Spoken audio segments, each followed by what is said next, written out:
안녕하세요. 오늘도 사연살롱을 찾아주셔서 감사합니다. 저는 올해 결혼 예정이었다 결혼을 2달 앞두고 파혼한 30대 초반 여성입니다.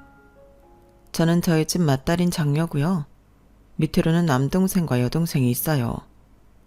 그리고 제 기억에 저희 집은 평범한 형편이었는데요. 그래도 고만고만한 아이들이 집에 셋이나 있다 보니 저희 엄마는 늘 고생만 온팡지게 하셨어요. 아빠는 공무원이신데 엄마 말로는 공무원 월급이 그렇게 많지는 않았다고 하더라고요. 그래서 저희 엄마가 반찬값이라도 벌겠다는 마음으로 일을 쉬어본 적이 없었다고 하셨는데, 그런 저희 엄마가 내일 모레면 환갑을 바라보고 있으니 그 지나온 세월이 자식된 입장에선 그저 안타깝게만 느껴지는 것 같아요.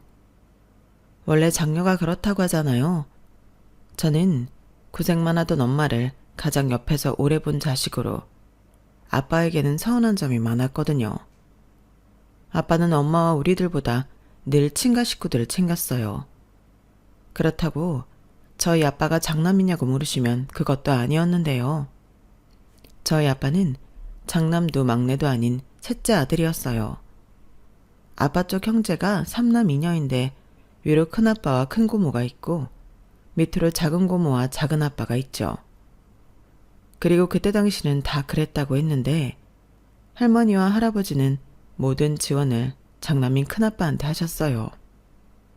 그러니 저희 아빠는 딱히 집에서 뭐 하나 제대로 받은 게 없는 자식이었는데, 그래도 형제 중 가장 막내인 작은아빠는 늦게나마 뭘 많이 받았다고 하더라고요. 그러니까 가운데 끼인 저희 아빠만 낙동강 오리알 신세로 아들임에도 아무것도 못 받았는데 그럼 사랑이라도 듬뿍 받았을까요? 형제 중 가장 효자가 저희 아빠였어요. 아니, 말은 바로 해야 하니까 가장 효자는 저희 엄마였죠. 그리고 고모들은 원래 딸이라고 차별받고 컸기에 친정이라고 챙기거나 오는 일도 없었다고 했는데 어쩌다 자식 농사를 그렇게 편파적으로 지으신 건지 저는 어릴 때부터 할머니 할아버지를 별로 좋아하지 않았어요. 저희 엄마가 착해서 그렇지 저는 그런 면에서는 아빠에게도 불만이 많았죠. 왜 결혼한 남자들이 자기 부인한테 대리 효도시킨다고 하잖아요. 저희 아빠도 그랬거든요. 게다가 저희 아빠는 자기가 퇴근 시간이 더 빠른데도 집안일은 늘 엄마 몫이라 생각하는 전형적인 가부장 스타일이었는데, 집안일과 집안에서 벌어지는 대소사는 항상 저희 엄마 몫이었어요. 저희 엄마가 퇴근하면 하루 종일 일을 해서 피곤할 텐데 엉덩이 붙일 시간도 없이 바로 준비를 하고 낮에 못한 집안일을 하기 바쁘셨거든요. 그러면 저희 아빠는 엄마가 바삐 움직이는 걸 그저 보고만 있을 뿐 늘 손에는 TV 리모컨을 들고 재미도 없는 야구와 축구를 보곤 했는데 그 모습이 어찌나 얄미워 보이던지 저는 커서 아빠 같은 사람이랑은 절대 결혼하지 않을 거라고 생각했어요. 오죽하면 저희 엄마도 그래, 너는 네 아빠 같은 사람 말고 최수정 같은 남자랑 결혼해 라고 하실 정도였는데요. 좀 웃긴 얘기지만 저희 엄마는 세상에서 제일 부러운 여자가 최수정 씨 아내인 하이라 씨였어요. 하지만 정작 저희 엄마랑 한 입을 덮고 하는 남자는 최수정 씨와는 거리가 상당히 먼 고리타분한 남자였는데, 저희 엄마는 그런 아빠도 이해는 간다며 저에게도 늘 이렇게 말씀하셨어요. 할아버지를 봐라. 아빠가 뭐 보고 배운 게 있었겠어? 사랑도 받아본 사람이 줄 수도 있는 거야. 아빠는 아빠 나름대로 그만하면 잘 크고 잘 살았지.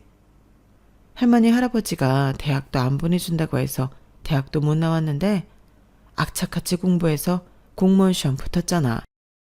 엄마는 그것만 봐도 아빠는 난 사람이라고 생각했어. 이렇듯 엄마는 미우나 고우나 아빠를 대단한 사람이라고 했는데 저는 아니었죠. 그렇게 따지면 할머니 할아버지 효도는 일절 지원 못 받은 우리 아빠가 아닌 큰아빠와 작은아빠가 하는 게 맞는 거잖아요. 하지만 늘 큰아빠와 작은아빠는 사고만 치고 걸핏하면 도와달라고 친가 기둥뿌리를 누가 더 많이 가져가나 경쟁이나 하듯 뽑아갔는데 그래도 언제나 할머니 할아버지한테는 우리 장남 우리 막내가 사이좋게 1순위 2순위였어요. 그런데 참 이상하죠. 당신 아파 병원 가야 하고 집안에 무슨 일이 있어 도와달라고 하는 자식은 우리 장남도 아니고 우리 막내도 아닌 저희 아빠와 저희 엄마였는데요. 그걸 좋게 볼 딸 자식은 세상 천지 없죠. 그러다 할아버지가 지병으로 돌아가셨어요. 그게 제가 고등학교 2학년이었을 때였는데 그 후에는 할머니 혼자만 남게 되었죠. 당시 할머니는 큰아빠네 집에 가고 싶어 하셨지만 큰엄마의 반대에 그러질 못했어요. 그리고 작은아빠네도 며칠 가 계시긴 했는데 일주일을 못 지내시고 다시 댁으로 돌아왔고 저희 집에는 말은 하지 않으셨는데 자식들 중 가장 좁은 집에 살기도 했고 애들도 셋이나 있으니 갈 곳이 아니라고 생각한 눈치였죠. 그리하여 울며 겨자 먹기로 할머니는 혼자 지내게 되셨는데요. 또 둘째가라면 서러운 효자인 저희 아빠는 그게 내심 마음이 아프셨나 봐요. 그럼 시간도 많은 아빠가 직접 할머니를 챙기면 될 텐데 아빠는 자네가 우리 엄마 신경 좀 써. 반찬도 골고루 만들어서 수시로 갖다 드리고 그리고 가서 금방 오지 말고 청소도 좀 해주고 말동무도 좀 해드리고 와. 라며 엄마를 시켰는데요. 그땐 저도 덩달아 폭발하고 말았어요. 아빠는 왜 할머니한테 그렇게 하지도 않으면서 왜 자식도 아닌데 엄마한테 그걸 다 시켜? 하고 싶으면 아빠가 해. 엄마가 뭐 우리 집 하녀야? 이렇게 아빠에게 대들었는데 아빠는 어디서 싸가지 없게 아빠한테 함부로 말을 하냐며 저를 크게 혼내셨죠. 그리고 자식 교육을 어떻게 시킨 거냐며 또 엄마에게 그 화살을 돌렸는데 아무튼 그런 식으로 저희 아빠는 답이 없는 사람이었어요.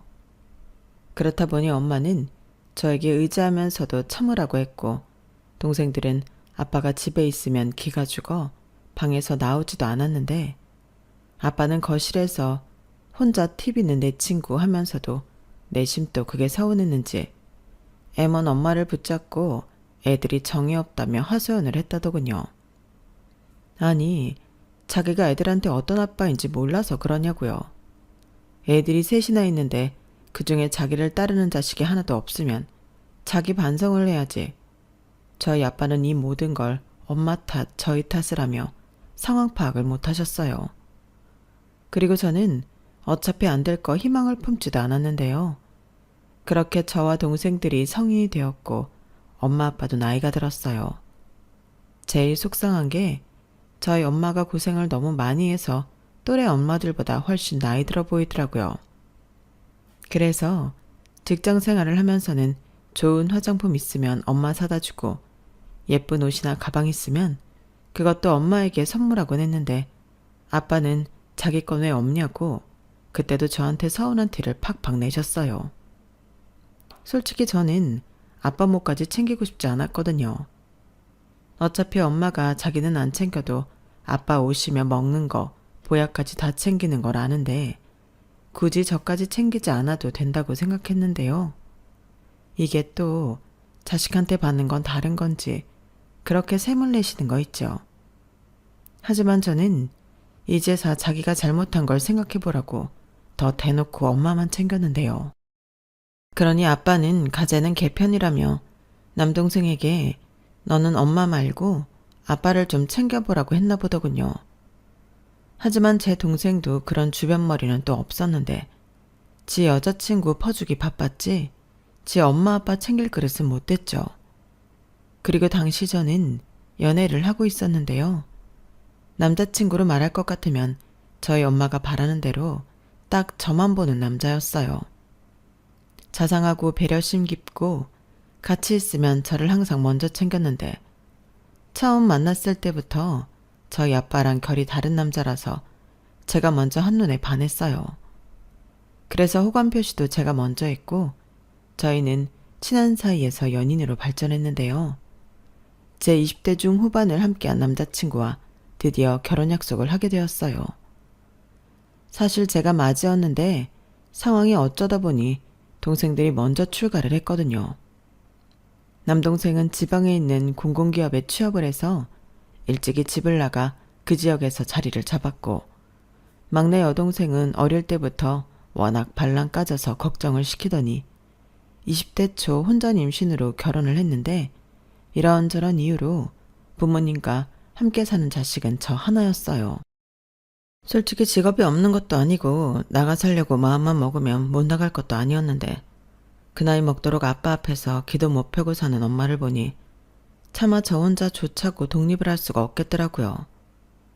그래서 연애 기간이 길었음에도 결혼을 섣불리 결정하지 못했는데, 평생 엄마 아빠랑 살 것도 아니면서 계속 결혼을 미루면 이대로 결혼을 못할 것 같아 저는 결혼하자고 조르던 남자친구의 프로포즈를 승낙하게 되었어요.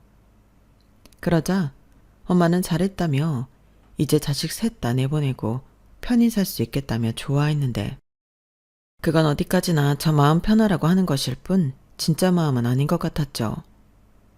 혼자 주방에 있을 때면 엄마가 허공을 보고 한숨을 쉬셨는데 저는 벌써부터 걱정이었어요.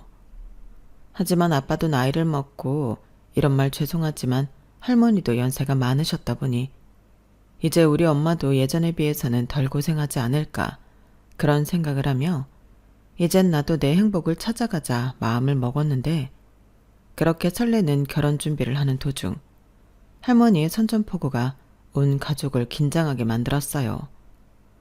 할머니 나이가 90세가 넘으셨는데 그래서인지 더는 혼자 못 살겠다며 살던 집을 팔고 자식들 중 한 집에 들어가 당신 죽는 날까지 살아야겠다고 하셨대요.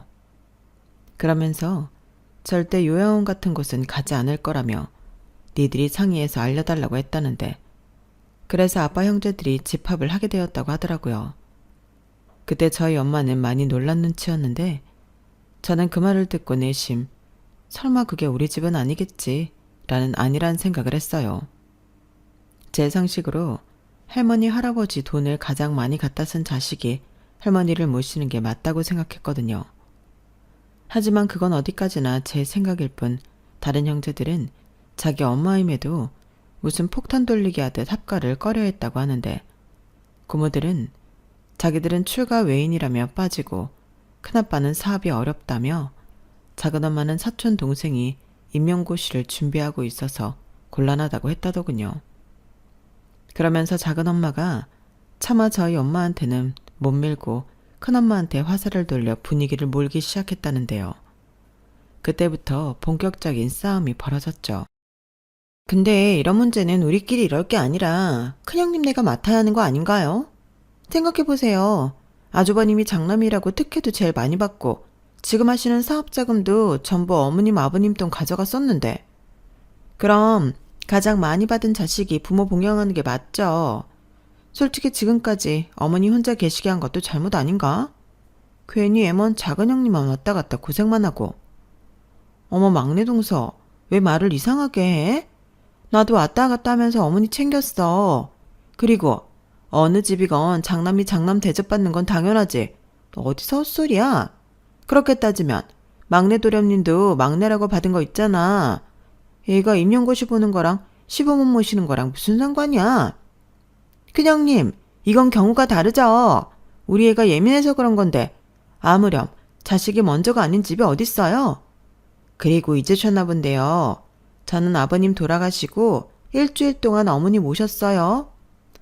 아유, 대단히 오래도 모셨다. 그래서 이번에는 못한다? 막내 동서 진짜 안 되겠다. 그리고 내가 이 말은 참으려고 했는데 진경이 걔가 공부하는 건 맞긴 해. 도대체 임용고시를 몇 번을 보는 거야. 나는 이쯤 되면 텄다고 봐. 진경이가 교사 되면 걔나 소나 다 교사한다고 하지. 그냥수, 아무리 그래도 그 말은 좀 심하죠. 왜 저희 딸을 가지고 막말을 해요? 아니 형도 양심 있으면 말을 해봐. 우리 집사람은 이상한 사람이야? 나도 형이 엄마 모시는 게 맞다고 생각해. 형이 그동안 엄마 아버지 등골 파먹은 걸 생각해야지. 형이 그 돈 다 까먹지만 않았어도 우리 지금 땅 부자 건물 부자야. 왜 나한테 그래? 지금 사업 안 돌아가서 머리 아파 죽겠는데 나는 모시고 싶어도 방이 없다고. 지금 집도 팔아서 이사 가야 하는 마당에 내가 엄마를 어떻게 모셔? 엄마를 뭐 부엌에서 지내시라 그래? 너는 형 상황도 모르면서 왜 그런 소리라는 거야? 그럼 어쩌라고. 여기서 늙은 우리 엄마 모시겠다는 사람이 한 집도 없는데. 어쩔 수 없지. 규태야, 네가 좀 하면 안 되겠냐? 유진이 결혼한다며. 그럼 이제 니네 두 사람밖에 없는데 딱이지. 재수씨, 이런 말해서 미안한데 여기 시집온 며느리 중에 재수씨 같은 사람이 어딨어요. 그냥 이번 딱 한 번만 신세 좀 질게요. 엄마 지금 사시는 집 팔면 그 돈도 다 가지세요. 네? 아니 그래도... 그래, 작은 동서밖에 없지. 우리가 상황이 그렇잖아.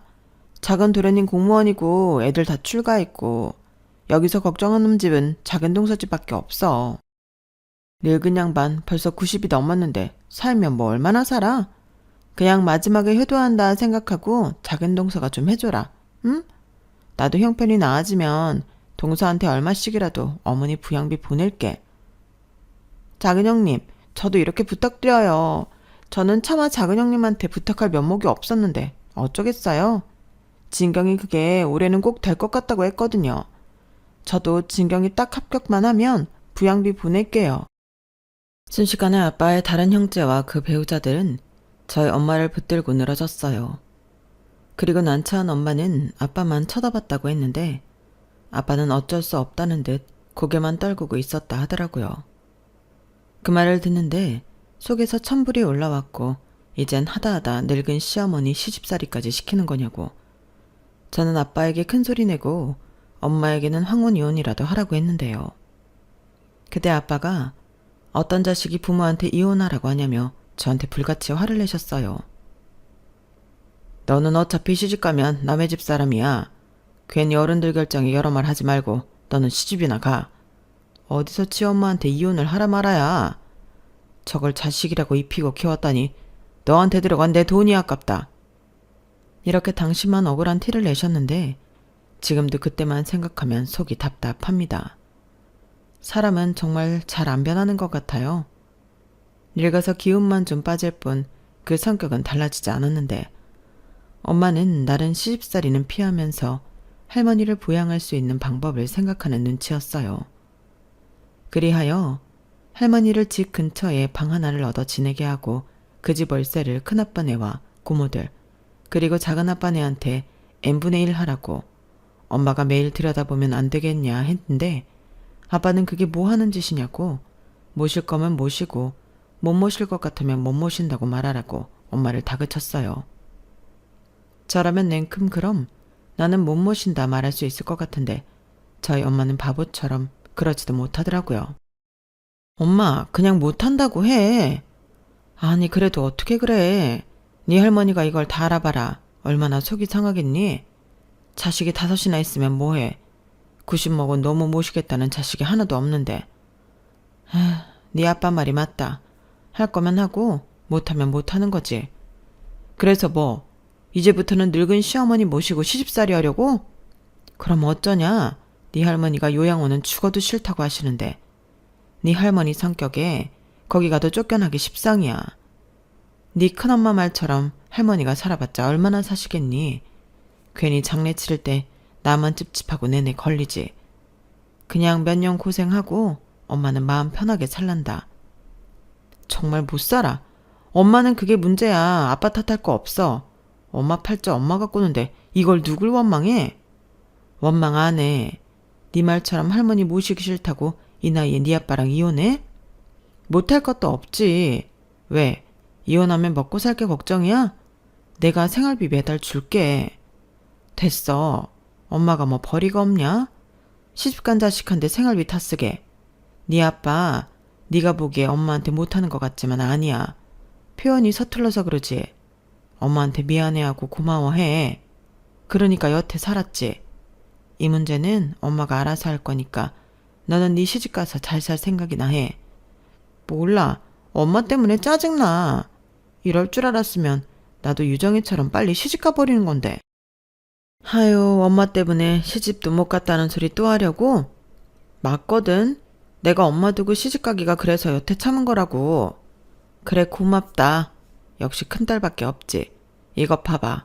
엄마는 이런 딸도 있고 이만하면 복 받은 거 아니야? 이혼하면 생활비도 준다고 하고 와, 완전 로또지? 치, 말만 그렇게 하지.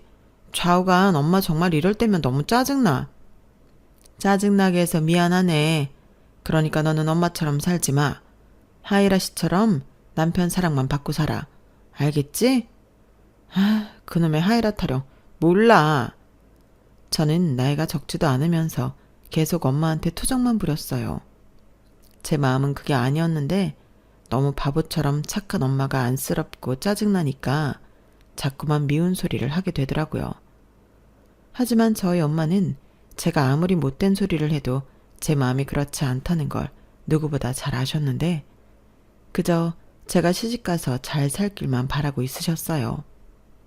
그러면서 제 결혼 준비하랴 할머니 모시고 살 준비하랴 결혼 준비는 저보다도 더 바쁘게 지내셨는데 제 눈에는 그런 엄마가 안쓰럽게 보이더라고요. 그래서 하도 답답한 마음에 한 번은 예비 신랑인 남자친구에게 이런 상황을 이야기한 적이 있었는데요. 저는 평소 남자친구 성격도 그렇고 제 생각과 같을 거라고 믿어 의심치 않았는데 실상은 그러지 않았어요. 뭘 그런 걸로 자기가 열을 내. 나는 어머니 말이 맞는 것 같은데. 어머니가 며느리잖아. 며느리가 시어머니 모시는 건 당연한 도리지. 뭐? 도리? 왜 그 도리를 우리 엄마만 해야 하는데? 그야 큰어머니랑 작은어머니가 너무 하시긴 했지만 어쩌겠어. 상황이 그런데. 그 와중에 하나 남은 며느리가 장모님이신 거잖아. 근데 그걸 가지고 자기는 이혼을 하라고 했다고? 세상에 그런 딸이 어딨냐? 뭐래. 우리 엄마는 늘 억울하게 살았어. 막말로 같이 살지만 않았지. 여태 왔다 갔다 할머니 챙긴 것도 다 우리 엄만데. 이런 상황이면 아빠가 나서서 총대를 매줘야지. 왜 우리 엄마한테만 이런 일을 몰아줘? 그럼 우리 엄마는 언제 자유롭게 살아보는데? 호호 할머니 돼서?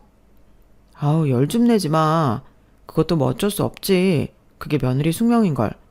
그런데 자기네 할머니 연세 많으시잖아. 사시면 또 언제까지 사시겠냐. 나는 오히려 이런 일로 열을 내는 자기가 더 이해가 안 간다. 자식이 부모한테 효도하는 건 당연한 건데 자기 왜 그래? 아버님 입장도 생각해봐. 아버님한테는 자기를 낳아준 엄만데 마지막에 모실 수 있으면 좋지. 아니 오히려 지금까지 안 모신 게 이상하지 않나? 나는 아버님 마음 충분히 이해할 수 있어. 그리고 아마 엄청 어머니한테 고마우실걸? 나는 말야 당장은 아니어도 우리 엄마 아빠 나이 드시고 힘들어지면 모시고 살 거야. 내가 자식인데 당연하지. 뭐라고? 그런 일을 왜 자기 혼자 결정해? 그럼 모시고 살면 자기가 다 알아서 할 거지? 식사부터 시작해서 크고 작은 일 전부 다? 왜 또 그래? 당연히 같이 하는 거지. 가만 보면 자기 조금 위험하다. 나중에 우리 부모님도 절대 못 모신다고 나더러 이혼하자고 할 것 같아. 설마 그럴 건 아니지? 나랑 결혼하면 우리 부모님 챙기는 건 당연한 거야. 그래, 완전 모른 척은 할 수 없지. 근데 왜 그걸 꼭 당연하다고 얘기해? 그리고 이 문제는 나한테만 해당되는 게 아니야.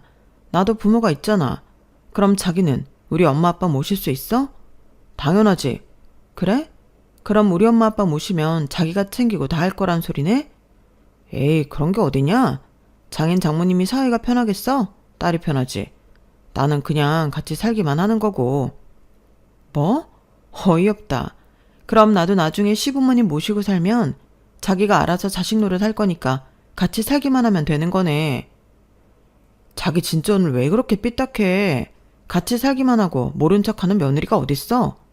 우리 엄마 아빠도 나보다는 며느리가 더 편하지. 뭐래. 그러니까 자기 말은 우리 부모님이든 자기네 부모님이든 다 내가 모셔야 한다는 소리인 거잖아. 자기는 그냥 같이만 살고. 그게 말이 된다고 생각해? 자기 원래 그런 사람이니? 아무래도 나는 할 줄 아는 게 없잖아. 여자가 챙기는 거지. 남자가 나서면 더 웃기지 않아?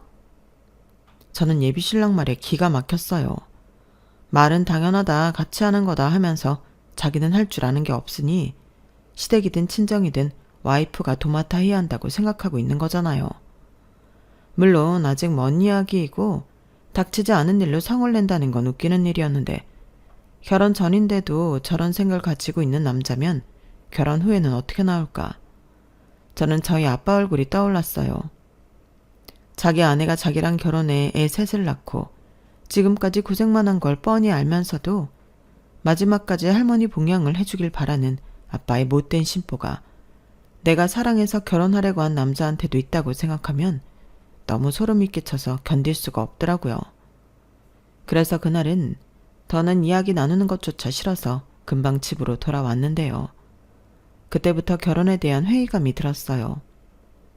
사랑하는 사람이랑 행복하고 싶어 결혼을 하려던 건데 결혼을 하면 며느리로서 부담스럽고 부당한 의무감들이 생겨난다는 생각을 하니 저는 덜컥 겁이 났는데 어쩐지 저는 결혼이랑 맞지 않는 사람일지도 모른다는 생각이 강하게 들었어요. 무엇보다 이런 말, 저희 엄마한테 미안한데 저는 엄마처럼은 살고 싶지 않았거든요.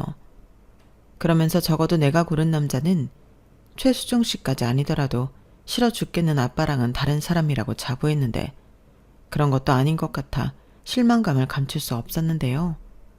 그날 저녁 예비 신랑에게 연락이 왔어요. 아무리 생각해도 저의 반응이 깨림칙해서 연락했다고 하는데 뒤에 덧붙여 이런 소리를 하더라고요. 내가 아까는 너무 경황이 없었는데 자기가 오해하는 것 같아서 나는 꼭 우리가 부모님을 모셔야 한다고 생각하는 건 아니야. 상황이 그러면 어쩔 수 없다는 거지. 그리고 우리 결혼하면 어차피 매달 생활비 보조할 거니까 꼭 모시지는 않아도 될 거야. 설마 그것도 싫다는 건 아니지? 그야 당연히 아니지. 그리고 생활비 얘기가 나와서 하는 말인데 나는 뭐든 시댁이든 친정이든 똑같이 하는 게 맞다고 생각해. 그러니까 양가의 생활비를 드릴 거면 액수를 부담스럽지 않은 선에서 조정해야 하지 않을까? 자기는 얼마 생각해? 주변에서 이런 얘기는 결혼 전에 미리 하는 게 좋다고 하더라고. 뭐? 자기 집에도 생활비 보조를 하겠다고? 왜? 이건 아니지. 자기 집은 아버님 공무원 연금 있고 노후 준비 다 되어 계시잖아. 거기에 할머니 모시면 할머니 사는 집도 팔아서 그 돈도 생기는 거고. 근데 우리 집은 아무것도 없으니까 양가 해드릴 돈이면 우리 집에 몰아줘야지. 자기랑 나랑 반반씩 해서 매달 100만 원 어때?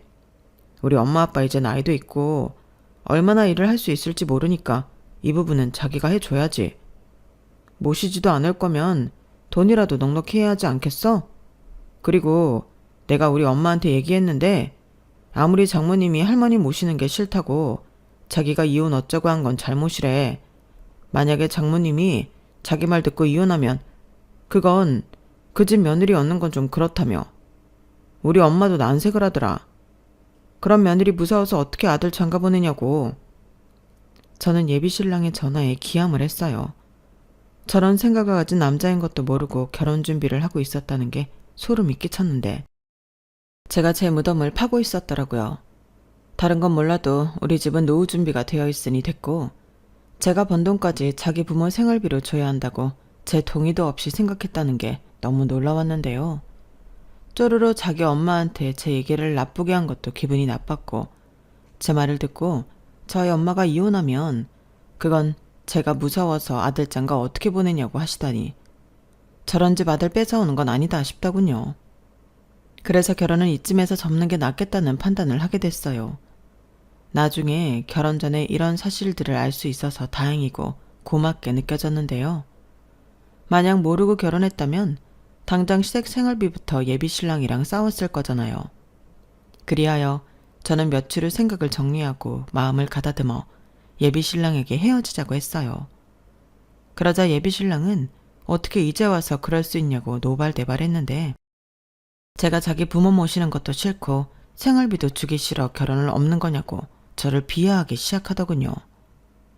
그래서 저는 솔직하게 말했어요.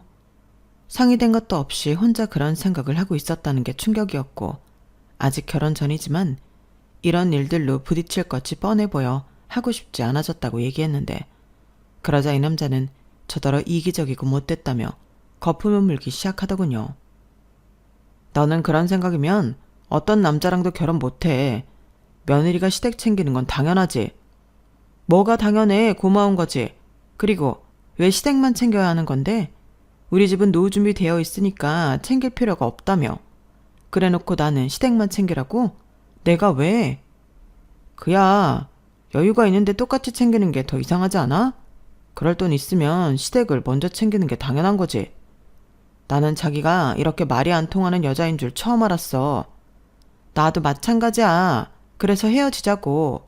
오히려 잘 됐지. 결혼 전에 서로 의견이 안 맞는다는 걸 알았잖아.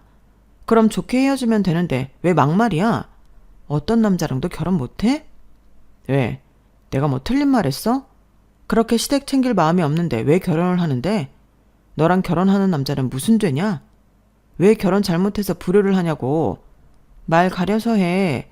그렇게 따지면 자기는 결혼해서 처가에 어떤 도리를 하는 사위가 될 생각이었는데 사위가 무슨 도리를 해?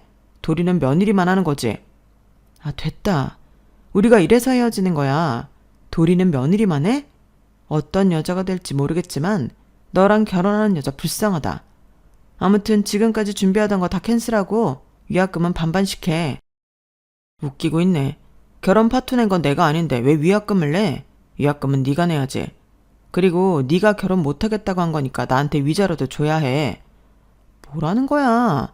내가 왜 위자료를 줘? 그럼 법으로 해. 법원에서 내가 주는 게 맞다고 하면 그땐 줄게. 아니, 결혼하면 마누라 돌이 어쩌면서 등골 파먹을 생각밖에 안 하는 남자랑 누가 결혼을 하냐? 나도 한번 공론화해서 물어보고 싶다.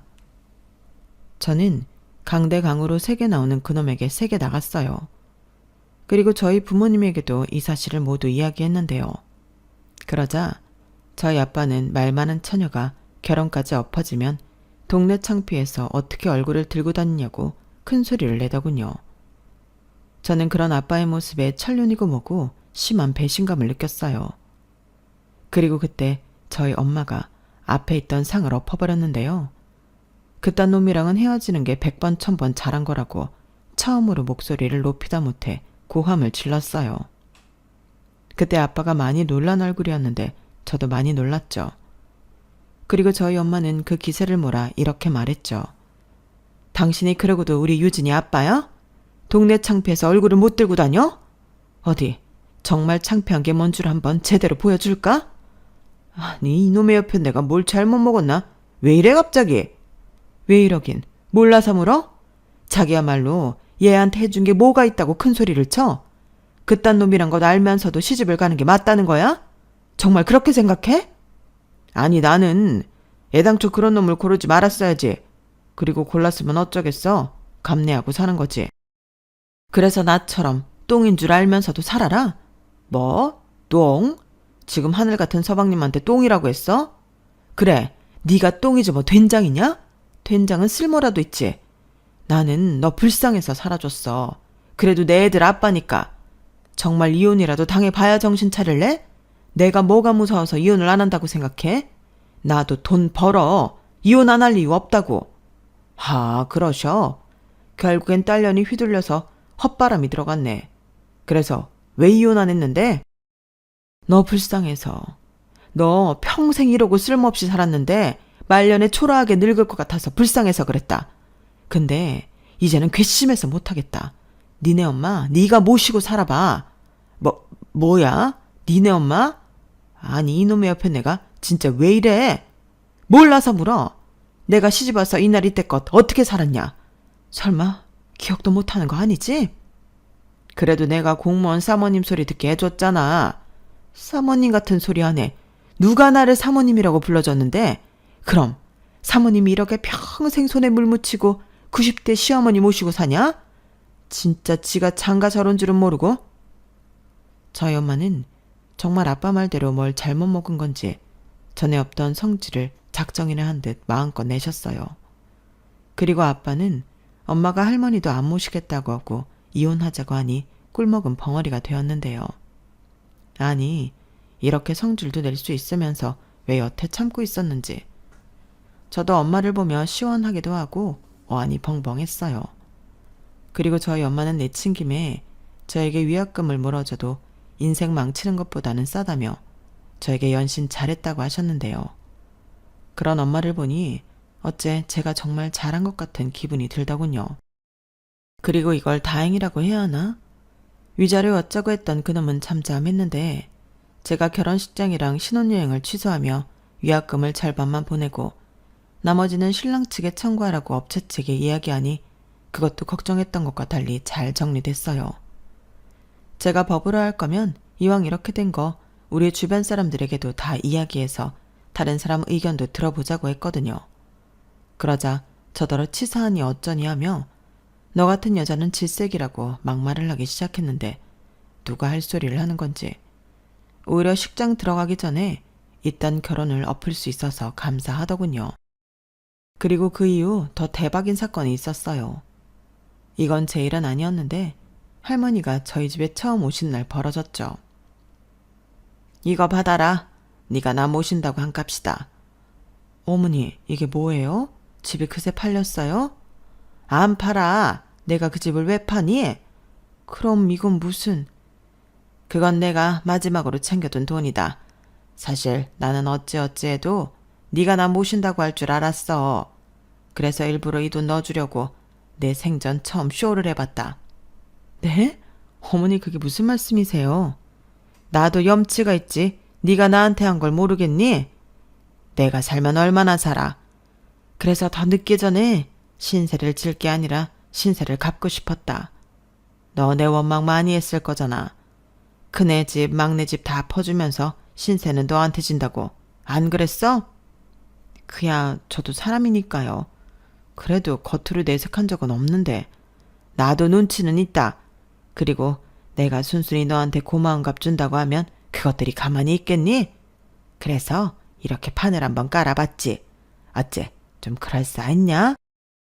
어머니도 참, 우리 어머니 정말 오래 사실 건가 보네.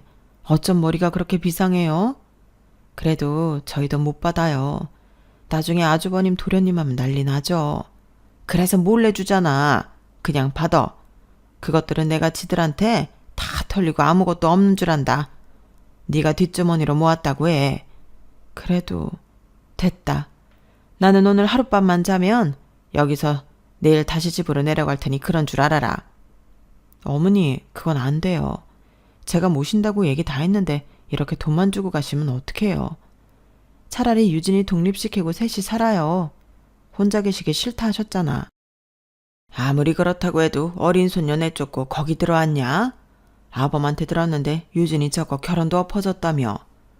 엎어진 게 아니고 엎었어요. 순 지 부모만 하는 호래자식이더라고요. 너 그 말 나 들으라고 일부러 하는 소리지? 아유 무서워라. 그래도 사실은 사실이니 내가 대신 사과하마. 내가 못 가르쳤어. 그땐 다들 그렇게 애 키우는 줄 알았거든. 진짜 우리 어머니 왜 이러시지? 생전 안 하는 사과까지 하시고 나 정말 무서우려고 하네? 그러지 말고 여기서 지내요. 나 왔다 갔다 힘들어요. 이젠 돈까지 받았으니 더 많이 왔다 갔다 해야 할 텐데 나도 늙었다고요. 뻔데기 앞에서 주름을 잡냐? 너는 이팔 청춘이지. 너는 곧 죽어도 네 편인 유진이 같은 딸도 있잖아. 가만 보면 네 팔자가 상팔자야. 듣다 진짜 별소리를 다 듣네. 상팔자가 다 죽었나 보지? 그래도 어머니 말년팔자도 나쁘지 않죠. 나 같은 호구 며느리가 있는데. 뭐? 아주 한마디를 안 줘요. 너 원래 그랬냐? 원래는 순둥순둥 말도 못하고 그러더니 내 나이가 몇인데요. 할 말이라도 다 하고 살아야지. 안 그러면 어머니 아들이랑 못 살지. 속 터져서. 그래, 너는 네 성깔대로 하고 살아라. 아무튼 신세 질 일 없으니까 우리 예전처럼 하자. 다른 애들한테는 아무 소리 하지 마. 어차피 그것들 내 집에 들락날락 안 하는 놈들이고 집 팔아서 니네 집에 있다고 하면 그런 줄 알 거다. 부양비 준다고 했다며? 그것도 야무지게 받아. 다 정말 양심 없는 사람 만드시네. 무슨 준다 했을 때 받으라고. 그리고 그 돈으로 너랑 나랑 맛있는 거 사 먹고 놀러 다니면 되지. 이제부터는 너랑 나랑 계급장 떼고 다리에 힘 있을 때 놀자고. 너 그 돈이면 직장 안 다녀도 되지? 어머니, 나 일 그만하라고 일부러 그러시는 거예요? 그래, 그 나이 먹고 너도 너무 일만 했어. 네가 소냐? 유진이는 지 앞가림 지가 알아서 잘하래고 너도 이제 편히 놀아라. 할머니는 전혀 생각지도 못한 서프라이즈를 저희 엄마에게 선보이셨어요. 그리고 저희 엄마는 그날 참 많이 울었는데요. 그동안 고생한 걸 할머니가 알아주니 그간 서운했던 일들이 눈 놓듯 사라졌다고 하셨어요. 그리고 저희 아빠는 그때도 정신을 못 차려서 어떻게 그 돈을 홀랑 받냐고 효자 노릇하다 할머니한테 귓방망이를 얻어맞으셨는데요. 효자 아들 필요 없으니 앞으로는 마누라 챙기라고 한 소리 들으셨답니다. 저도 그 소식에 맺혔던 할머니에 대한 서운한 마음이 다 사라졌어요. 그리고 그 나이에 그런 용기를 내신 할머니가 대단하다는 생각이 들었는데 저 역시 할머니 덕을 봤잖아요. 할머니 합가선언이 아니었다면 저는 파혼하지도 못했을 텐데 할머니는 저에게도 잘했다고 하셨죠. 그리고 파혼한 만큼 더 괜찮은 놈으로 신랑감을 골라보라며 어차피 홍기도 놓쳤지 않냐고 늦은 김에 더 천천히 가라고 하셨는데 이게 칭찬인 건지 욕인지 알 수 없었지만 이제부터는 할머니와 잘 지낼 수 있을 것 같은 예감이 들더라고요. 그리고 현재 저는 독립을 해서 나와 살고 있는데요. 가끔 엄마를 만나 데이트도 하고 할머니 보러 함께 가기도 하며 그럭저럭 잘 지내고 있어요. 물론 할머니는 말은 천천히 가라고 하면서도 볼 때마다 누구 없냐고 하긴 하는데 이젠 그런 잔소리도 싫지가 않은 거 있죠. 게다가 그 사건 이후 아빠가 엄마 눈치를 보며 지내고 있는데 안 하던 짓 하려니 고생이 이만저만이 아닌 것 같더라고요. 그래도 늙어서 황혼 이혼 안 당하고 따신 밥 얻어먹으려면 지금이라도 노력해야 하지 않겠냐며 집안일도 하고 나름의 노력을 하고 계신 듯합니다. 그래서인지 저희 엄마 얼굴이 날이 갈수록 활짝 피는 것 같은데 저는 어쩔 수 없는 K 장녀라 그런지 저희 엄마가 오래오래 행복했으면 좋겠네요. 그런 엄마의 모습을 보면 저도 행복하거든요. 그리고 끝으로 바람이 있다면 저희 할머니 정정하실 때 제대로 된 놈을 만나 소개할 수 있었으면 하는데요. 그게 가능할지는 모르겠지만 이제 조금씩 좋아지고 있는 할머니에게 예쁜 손주 사이를 보여줄 수 있었으면 좋겠습니다. 이상 제 사연은 여기까지예요. 파혼이 자랑은 아니지만 저는 할머니 덕에 걸을 수 있는 놈을 걸러낼 수 있었고 지금은 나름의 솔로 생활을 즐기고 있는데 앞으로 더 좋은 인연이 저에게 다가오길 기대하며 사연을 이만 줄이도록 하겠습니다. 끝까지 들어주셔서 감사해요. 늘 건강하시고 행복하시길 바라겠습니다. 안녕히 계세요. 여러분, 사연 댓글에 응원과 현명한 조언 부탁드려요. 좋아요와 구독은 저에게 큰 힘이 됩니다. 오늘도 좋은 일 가득하세요.